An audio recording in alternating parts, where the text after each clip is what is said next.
దైవ మర్మములు సహోదరుడు భక్త సింగ్ గారి అనుభవంలో దేవుడు ఆయనకు బయలుపరిచిన మర్మములను అనుదినము పంచుకొనుట. ఆగస్టు 5. ఆ స్త్రీ అరణ్యమునకు పారిపోయెను. అచ్చట వారు 1260 దినములు ఆమెను పోషించవలెనని దేవుడు ఆమెకు ఒక స్థలము సిద్ధపరచియుండెను. ప్రకటన గ్రంథము 12వ అధ్యాయము 6వ వచనము. అంత్యదినములలో మృగము యొక్క గుర్తు లేని వారు ఏమియు కొనుటకు గాని అమ్ముటకు గాని అనుమతి ఉండదు.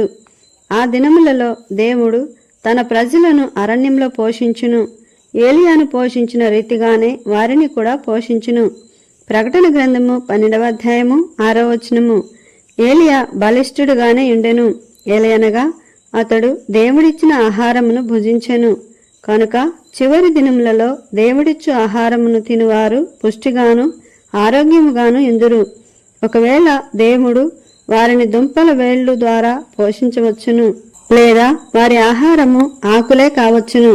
అది ఏమైనను దేవుడిచ్చు ఆహారము గనుక వారు తృప్తి చెంది బలముగా నుందురు. వారు శత్రువుల ఎదుట మోకరించరు, అబద్ధములు చెప్పనుల్లరు. వారిని ఎంత బలవంతపరిచినను తప్పుడు విధానములను ఆచరించరు. నీవును జయించువాడవుగా ఎండగోరినచో సాతాను ఇచ్చు ఏ లాభమును మేలును అపేక్షించకుము. మనము పొందు మేలంతయు పరలోకము నుండియే పొందవలయును. దానియేలు గ్రంథము 1వ అధ్యాయము 13 నుండి 15 వచనములు. ఈ యవన బాలురు తమ్మును 10 దినములు పరీక్షించవలెనని కోరిరి. బైబిలులో 10వ సంఖ్య పరీక్షను సూచించుచున్నది. 10 దినముల పిమ్మట దానియేలు అతని స్నేహితుల యొక్క ముఖములు తక్కిన వారి కన్నా ప్రకాశముగాను అందముగాను పుష్టిగాను కనిపించెను.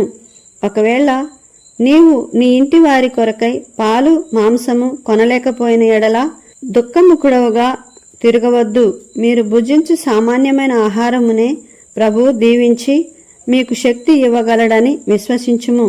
అప్పుడు నీ ముఖము వెలుగుతో ప్రకాశించును.